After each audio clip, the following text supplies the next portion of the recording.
जी अस्सलाम वालेकुम। उम्मीद है कि आप सब लोग खैरियत से होंगे। एक दफा फिर मैं देख रहा हूँ कि सोशल मीडिया के ऊपर इमरान रियाज खान साहब के खिलाफ एक बाकायदा घटिया किस्म की कैंपेन चलाई जा रही है।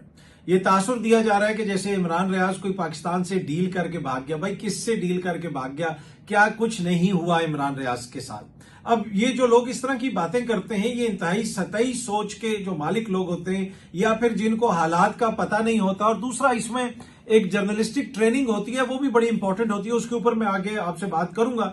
लेकिन जो इमरान रियाज खान साहब के साथ हुआ, क्या वो हमें नहीं पता? क्या अब हमें ये बर्दाश्त नहीं हो रहा कि वो बेचारा अपनी फैमिली के साथ उठ के बाहर चला गया? किस हालात में वो पाकिस्तान में रहा, क्या कुछ उसके साथ नहीं हुआ? उसकी फैमिली को कितना सफर करना पड़ा, उसकी अहलिया को, उसके बच्चों को। आप इमेजिन कर सकते हैं कि एक बंदा कितने महीने गायब रहे, उसके बच्चों को नहीं पता कि वो जिंदा है, वो किधर है, उसकी अहलिया को नहीं पता कि वो किधर है। ये सामने आप तस्वीर देख सकते हैं। जब इमरान रियाज खान साहब रिहा होकर वापस आए थे तो मैं उनसे मिलने गया था। और इमरान रियाज खान साहब जब पहले वो गायब नहीं हुए थे, उससे पहले भी मैं इमरान रियाज खान साहब से मुतअद्दिद बार मिल चुका हूं, गले भी मिल चुका हूं। इस दिन जाके, जिस दिन मैंने इमरान रियाज खान को देखा, आप यकीन करें कि वापस आके मुझे नींद नहीं आ रही थी। और ये मैंने पहले भी आपको व्लॉग में बताया था कि ना इमरान रियाज खान बोल सकता था, ना ये वो वाला इमरान रियाज खान था। मैंने जब इमरान रियाज खान साहब को इस तरह पकड़ा ना, तो वो खुद तो वो देखें, उसके चेहरे के ऊपर मुस्कुराहट थी, लेकिन यकीन कीजिए मेरा दिल अंदर से हिल गया। हड्डियों का वो ढांचा था इमरान रियाज खान, कि वो एक जवान इमरान रियाज खान। ये दो तस्वीरें आप देखें, ये था इमरान रियाज खान जिसे हम जानते हैं। और क्या आपको पता है कि इमरान रियाज खान मुझसे भी छोटा है? मुझसे छोटा है इमरान रियाज खान। और आप देखें कि वो जो उसने कैद काटी और उसके बाद इमरान रियाज खान आज आप उसको देखें वो कैसा लगता है। लेकिन कुछ घटिया किरदार बाहर बैठ के हर किसी को जनाब वो गद्दारी के सर्टिफिकेट बांटते रहते हैं कि जी ये भी गद्दार है तो वो भी गद्दार है। अब ये मैंने शायद हो सकता है थोड़ी सी सख्त बात की हो, लेकिन ये देख के अफसोस होता है कि जनाब आपको पूरे पाकिस्तान में और कोई नहीं मिला टारगेट करने के लिए। जी ये भी वो है, वो भी ऐसा है, तो वो भी वैसा है। और अब आप इमरान रियाज खान साहब जो यहां से बेचारा जान बचा के चला गया है, तो वो आपसे बर्दाश्त नहीं हो रहा कि जनाब उसके खिलाफ मसलसल मनगढ़ंत किस्म की बातें की जा रही। हाँ, आप तनकीद जरूर कर सकते हैं, हर किसी पे तनकीद हो सकती है। हो सकता है इमरान रियाज खान साहब मुझ पे तनकीद करते हो सकता है उनकी कुछ बातों के ऊपर मैं तनकीद करता हूं, तो वो उससे तो कोई मना नहीं करता। लेकिन ये इस तरह के फतवे बांटना कि ये गद्दार है, वो गद्दार है, और जनाब पाकिस्तान तहरीक इंसाफ के अंदर बुशरा बीबी भी गद्दार है, सारे गद्दार हैं, लेकिन हम जो है वो जो है सिर्फ वफादार हैं। कुछ दिनों के बाद इस तरह की भी बातें होनी कि जी इमरान खान भी गद्दार है। तो ये मैं देख रहा था तो मुझे बड़ा अफसोस हुआ। तो मैं रिकॉर्ड पे चीजें रखना चाहता था। कोई भी शख्स जो इमरान रियाज खान साहब के ऊपर शक करता है, जिसको इमरान रियाज खान साहब से तकलीफ है, या तो वो लाइल्म है, या फिर जो है वो उसकी नीयत में कोई फतूर है, या फिर वो जान के जो है झूठ बोल रहा है और बकवास कर रहा है और एक बयानिया बनाने की कोशिश कर रहा है, या फिर उसको कोई जेलसी है, मुझे नहीं पता। लेकिन मैं आपको ये बता सकता हूं कि इमरान रियाज खान जिन हालात से गुजरा उसका मुझे पता है, और मुझे पता है कि उसकी फैमिली किन हालात से गुजरी और वो बेचारा किस तरीके से वहां पे पहुंचा, वो भी मुझे पता है। दूसरी बात यह है कि जो मुख्तलिफ खबरें दी जाती हैं कि जी ये भी गद्दार है, वो भी गद्दार है। अब होता यह है कि जब आप जर्नलिस्ट हो ना, तो आपके अंदर एक सर्टन सेंस होती है जो डेवलप हो जाती है। हर बंदा हर काम नहीं कर सकता। आप ओवर द ईयर एक चीज को करते हैं, आपकी ट्रेनिंग होती है। मैं ये देखता हूं कि बहुत सारे जर्नलिस्ट भी पाकिस्तान में ये गलती करते हैं कि कुछ खबरें हमारे पास भी आती हैं तो हम इस कान से सुनते हैं, इससे निकाल देते हैं। इसलिए कि आप जब इस कान से सुनते हैं तो इधर बीच में जो दिमाग है उसमें आप एवेल्युएट करते हैं उसको कि ये खबर मुझे क्यों दी जा रही है, इसकी क्या वजह है, क्या इसका ये रीजन भी हो सकता है। और फिर आप इस बाय द टाइम वो इस कान से तक पहुंचती है तो आप वो सारी वैल्यूएशन कर चुके होते हैं कि ये इस काबिल है कि ये खबर आगे दी जाए या ना दी जाए, या फिर इधर से बिल्कुल फारिग कर दी जाए। तो मैं देखता हूं कि यहाँ पे अलमिया ये है कि कुछ भी जो नाम नेहाद इनको कोई भी कुछ बताता है तो ये समझते हैं कि ये खबर है, ये असली चीज है। ऐसा नहीं होता। आप उसको परखते हैं, अपना दिमाग इस्तेमाल करते हैं, थोड़ी सी आप उसको मुख्तलिफ जावियों से चीजों को देखते हैं। और ये मैंने जिस तरह कहा कि मैं देखता हूं कि बहुत सारे जो सहाफी हैं वो भी इस तरह की सम टाइम खबर दे रहे होते हैं जो खबर 4 दिन पहले या 4 हफ्ते पहले हमसे किसी ने शेयर की होती है, और मैं उसको आगे नहीं करता क्योंकि मुझे पता है कि इसको आप कंफर्म नहीं कर सकते। और ये बंदा क्यों मुझे खबर दे रहा है? मैं इसकी फूफी का बेटा हूं? ये क्यों मुझ तक पहुंचा रहा है? अगर आपके इनबॉक्स में कोई खबर आ रही है तो क्या वो खबर जो है इसलिए कि मैं बड़ा हैंडसम हूं इसलिए मुझे दी जा रही है, या मैं बड़ा इंटेलिजेंट हूं इसलिए मुझे दी जा रही है? नहीं। तो ये वही खबर आगे चला देते हैं कि जी फलाने को ये हो गया, फलाना वहां पे नहीं पहुंचा, फलाने ने ये कर दिया, फलाने ने डील करके कर दी। और कुछ फिर इसमें ऐसे किरदार हैं जो जानबूझ के घटिया जेलसी से इमरान रियाज खान साहब के खिलाफ कंपेन कर रहे हैं और उल्टी सीधी खबरें दे रहे हैं। पर एनीवे, जिस तरह मैंने पहले भी आपको बताया कि जो लोग भी ये कह रहे हैं इमरान रियाज खान साहब के हवाले से, वो सरासर ज्यादती कर रहे हैं, झूठ बोल रहे हैं और द्रोहगोई कर रहे हैं और आउट ऑफ जेलसी कर रहे हैं या आउट ऑफ क्या पता उनको उनके जराए उनको ये बता रहे हों, लेकिन अपना दिमाग भी इस्तेमाल करने की जरूरत है। बाकी इमरान रियाज खान साहब को जो है ना मुझसे या किसी और से सर्टिफिकेट लेने की जरूरत नहीं है। जो कुछ उस बेचारे के साथ हुआ, उसके ऊपर जितने मुकदमे हुए, जितनी दफा वो गिरफ्तार हुआ, वो बेशरम जो जनाब इस्लामाबाद एयरपोर्ट से खुद उठ के चले गए, वो भी इमरान रियाज खान साहब के ऊपर क्वेश्चन कर रहे हैं कि जी वो कैसे मुल्क से निकल आया। तो भाई आप कैसे निकल गए मुल्क से? पर एनीवे, जिस तरह मैंने अर्ज किया कि इमरान रियाज खान साहब जो है वो बरतानिया पहुंच चुके हैं और I wish him good luck, I wish his family good luck. उन्होंने बहुत ज्यादा सफर किया है और ये तस्वीर आई थी कल जो सोशल मीडिया के ऊपर मेरे ख्याल में साबर शाकिर साहब की और इमरान रियाज खान साहब की, उस तस्वीर को देख के लगता है कोई ज्यादा जो है कोई तकलीफ होगी कुछ दोस्तों को, तो उन्होंने जनाब इस तरह की बातें करनी शुरू कर दी हैं। अच्छा, दीगर अहम खबरों में एक बड़ी इंपॉर्टेंट खबर है और बड़ी जबरदस्त खबर है। वज़ीर-ए-आज़म शहबाज शरीफ और Hamza Shahbaz Ramzan sugar mill reference में बरी हो गए हैं। जबरदस्त। अब देखें, वो बेगुनाह है तो उन्होंने बरी होना था, तो बड़ी अच्छी खबर है। मैंने कहा मैं आपको ये खुशखबरी सुना दूं कि वज़ीर-ए-आज़म साहब बरी हो गए। पहले वो जो मनी लॉन्ड्रिंग वाले मसाइल थे उस केस से भी वो बरी हो गए थे, फिर वज़ीर-ए-आज़म बन गए थे। मियां साहब भी बरतानिया से आए थे और एयरपोर्ट पे ही उनका बायोमेट्रिक हुआ था, फिर वो भी आहिस्ता आहिस्ता सारे केसेस से बरी हो गए। तो ये देखें अब जो इमरान खान साहब और उनकी जमात कहती है कि इंसाफ नहीं मिल रहा पाकिस्तान में। कौन कहता है इंसाफ नहीं मिल रहा? क्या ये इंसाफ नहीं है? क्या आज हमारा वज़ीर-ए-आज़म सुरखरू नहीं हो गया?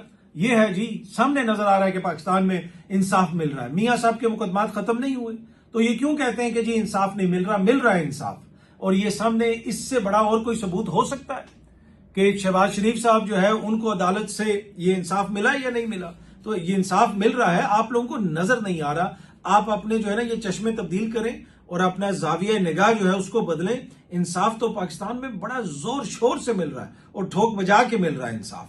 आपको पसंद नहीं आ रहा होगा या आपको नजर नहीं आ रहा, वो एक अलग बहस है। अच्छा जी, इंसाफ की बात हो तो पाकिस्तान तहरीके इंसाफ ने मीनारे पाकिस्तान पे जलसे के लिए दरखास्त दी हुई है।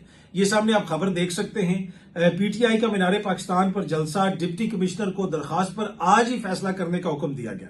जिस वक्त मैं ये वीडियो बना रहा हूं इस वक्त खबर ये आई है कि अदालत ने उन्हें कहा है कि शाम 5 बजे तक आज ही वो फैसला सुनाएं कि आप यानी वो जो डिप्टी कमिश्नर साहब बताएं कि पाकिस्तान तहरीक इंसाफ वहां पे जलसा कर सकती है या नहीं कर सकती है। मुझे नहीं पता, डिप्टी कमिश्नर साहब ने तो आइन कानून के मुताबिक उन्होंने भी इंसाफ करना है, तो वो करेंगे जो भी है। पर मुझे लगता है कि ये इजाजत इनको नहीं मिलेगी। अब मेरे पास कोई खबर नहीं है, ये मैं अपना तज्जिया कह रहा हूं। अब हो सकता है कि वो इजाजत दे दें, मुझे नहीं पता, लेकिन मुझे ये लगता है कि उनको इजाजत नहीं मिलेगी, क्योंकि इंसाफ का तकाजा ये है कि तहरीक इंसाफ जो मुल्क की सबसे बड़ी सियासी जमात है, जिसको मुल्क में सबसे ज्यादा वोट पड़े हैं, उसको लाहौर के अंदर जो है कम से कम जलसे की इजाजत नहीं मिलनी चाहिए। इंसाफ का तकाजा ये है। बाकी अब डिप्टी कमिश्नर साहब आइन कानून और इंसाफ के मुताबिक जो मुनासिब समझेंगे वो फैसला करेंगे।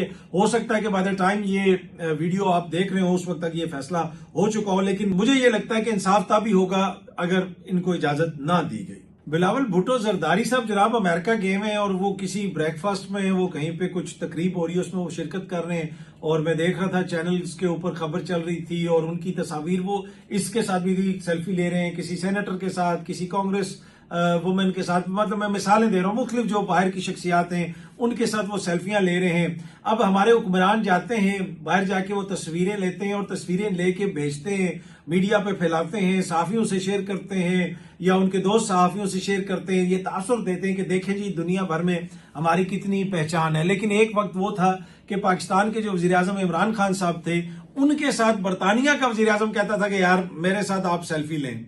और इमरान खान साहब के साथ जब महातीर मोहम्मद साहब यहाँ पे मिलने आए तो उनकी एहलिया ने कहा कि मैंने इनके साथ तस्वीर लेनी है, लेकिन अब जो हमारे ऊपर इतनी दराज कद की आदत जो है वो आ चुकी है कि वो जाके वहां पे जो कोई गोरा नजर आता है, कोई सेनेटर, कोई भी बंदा किसी फॉरेन कंट्री का, उसके साथ तस्वीर खींच के ये हमें बताना चाहते हैं, हम पे ये प्रूव करना चाहते हैं कि हम बड़े आलमी सतह के ऊपर मकबूल हैं, दुनिया भर हमें जानती है।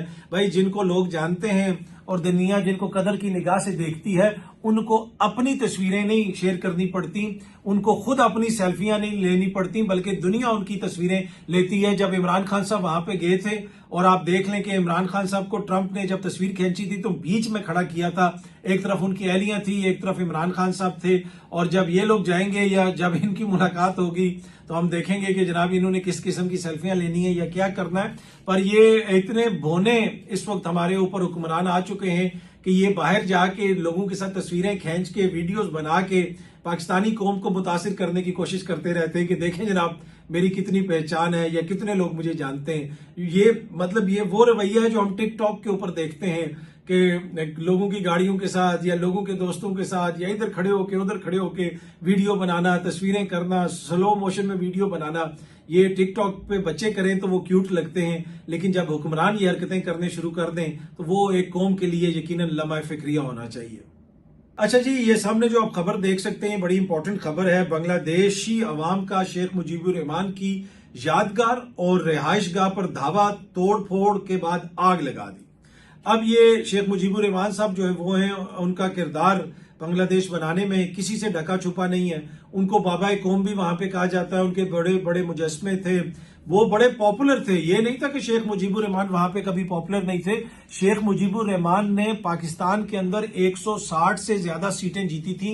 भुट्टो ने 82 के करीब सीटें जीती थी। शेख मुजीबुर रहमान को तकरीबन 1 करोड़ 20 लाख से ज्यादा वोट पड़े थे। भुट्टो को तकरीबन 60 लाख के करीब वोट पड़े थे, यानी डबल था उनकी पॉपुलैरिटी शेख मुजीबुर रहमान की। और उनका तूती बोलता था मगरे उसमें मशरकी पाकिस्तान में, बांग्लादेश में।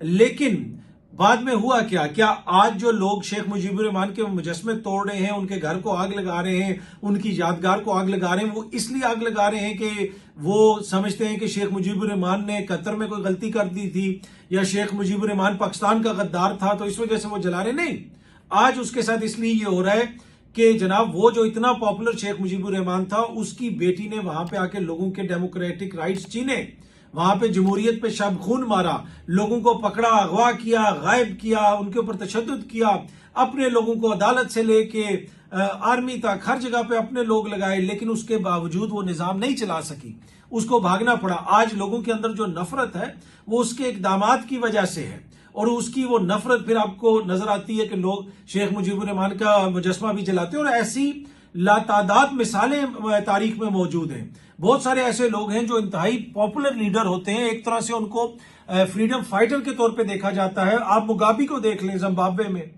उसको मुगाबी की क्या पॉपुलैरिटी थी, लेकिन जब उसने अपने ही लोगों के डेमोक्रेटिक राइट्स को छीनना शुरू कर दिया और जनाब बार बार इंतखाब जीतना शुरू कर दिया और जिस तरीके से उसने हरकतें की, वहां पे वो एक विलन बन गया। इसके अलावा आपको बहुत सारी मिसालें मिलती हैं अफ्रीका के अंदर कि जहां पे एक पॉपुलर लीडर जो है बाद में वो एक डिक्टेटर बन गया।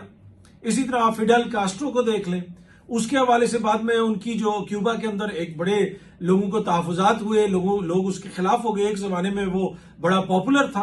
आप और भी बहुत सारी आपको मिसालें मिल सकती हैं तारीख के अंदर। तो जब लोगों के डेमोक्रेटिक राइट्स को छीनते हैं, लोगों की शख्सी आजादियों को दबाते हैं, लोगों के ऊपर जुल्म करते हैं, तो फिर लोग आपके खिलाफ हो जाते हैं। तो आज जो ये शेख हसीना वाजिद के साथ हो रहा है कि उसको भाग के भारत जाना पड़ा, उसके वालिद के मुजस्मे जलाए जा रहे हैं, उसकी यादगार जलाई जा रही है, वो किस लिए जलाई जा रही है? ये जो हो रहा है ये दुनिया भर के हुक्मरानों के लिए सबक है। आप तब तक पॉपुलर हैं जब तक आप लोगों के राइट्स को प्रोटेक्ट करते हैं, जब लोगों को यह लगता है कि आप उनकी जंग लड़ रहे हैं। जब आपके मुल्क के अंदर अदालतों से लोगों को इंसाफ मिले, जिन मुल्कों के अंदर अदालतों से सिर्फ हुक्मरानों को इंसाफ मिले और डंके की चोट पे मिले, वहां पे लोगों के तहफुजात होते हैं। हसीना वाजिद भी जब थी तो वहां पे भी भरपूर इंसाफ मिलता था, भरपूर इंसाफ दिया जा रहा था। चीफ जस्टिस भी उनका अपना था, हर कोई उनका अपना था, हर जगह पे वो इंसाफ दे रहे थे, लेकिन लोग वो इंसाफ महसूस नहीं कर रहे थे। पर इनको नजर आता था, ये कहते थे देखें कैसे इंसाफ हो रहा है। तो ये दुनिया भर के हुक्मरानों के लिए एक सबक है कि आपकी पॉपुलैरिटी तब तक ही है जब तक लोग ये समझें कि आप उनका मुकदमा लड़ रहे हैं, अपने मुफादात की जंग नहीं। जो लोग अपने मुफादात की जंग लड़ते हैं और उसके अंदर आइन को रोनते हैं, जमहूरी राइट्स को रोनते हैं, उनका अंजाम दुनिया भर में फिर ऐसा ही होता है जो बांग्लादेश में शेख हसीना वाजिद साहब का हो रहा है। बहुत जल्दी आप सब दोस्तों से दोबारा मुलाकात होगी। Thank you very much.